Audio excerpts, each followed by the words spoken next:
ಬಳ್ಳಾರಿಯಲ್ಲಿ ಮಾಜಿ ಸಚಿವ ಜನಾರ್ದನ ರೆಡ್ಡಿ ಮನೆ ಮುಂದೆ ಕಲ್ಲು ತೂರಾಟ ನಡೆದಿದೆ. ಗುಂಡಿನ ದಾಳಿ ಕೂಡ ಆಗಿದೆ. ಇದರಿಂದಾಗಿ ಜನಾರ್ದನ ರೆಡ್ಡಿ ಮನೆಗೆ ಶ್ರೀರಾಮುಲು ಆಗಮಿಸಿದ್ದಾರೆ. ಜನಾರ್ದನ ರೆಡ್ಡಿ ಮನೆ ಮುಂದೆ ಬಿಜೆಪಿ ಕಾರ್ಯಕರ್ತರು, ಮುಖಂಡರು ಜಮಾಯಿಸಿದ್ದಾರೆ. ಸ್ಥಳದಲ್ಲಿ ಸದ್ಯ ಬಿಗುವಿನ ವಾತಾವರಣ ಇದೆ. ನೂರಾರು ಪೊಲೀಸರು ಧಾವಿಸಿ ಭದ್ರತೆ ನಿಯೋಜಿಸಿದ್ದಾರೆ. ಭರತ್ ರೆಡ್ಡಿ ಬೆಂಬಲಿಗ ಸತೀಶ್ ರೆಡ್ಡಿ ಮತ್ತು ಜನಾರ್ದನ ರೆಡ್ಡಿ ಬೆಂಬಲಿಗರ ಮಧ್ಯೆ ಜಗಳ, ವಾಗ್ವಾದ ತಾರಕಕ್ಕೆ ಏರಿದೆ. जय वाल्मीकि, जय वाल्मीकि,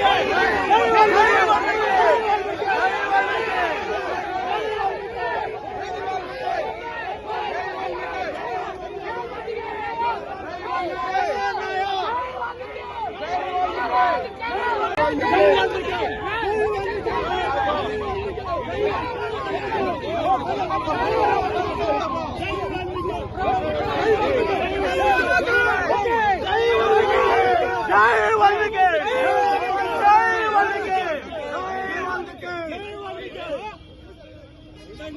जय वाल्मीकि, जय वाल्मीकि,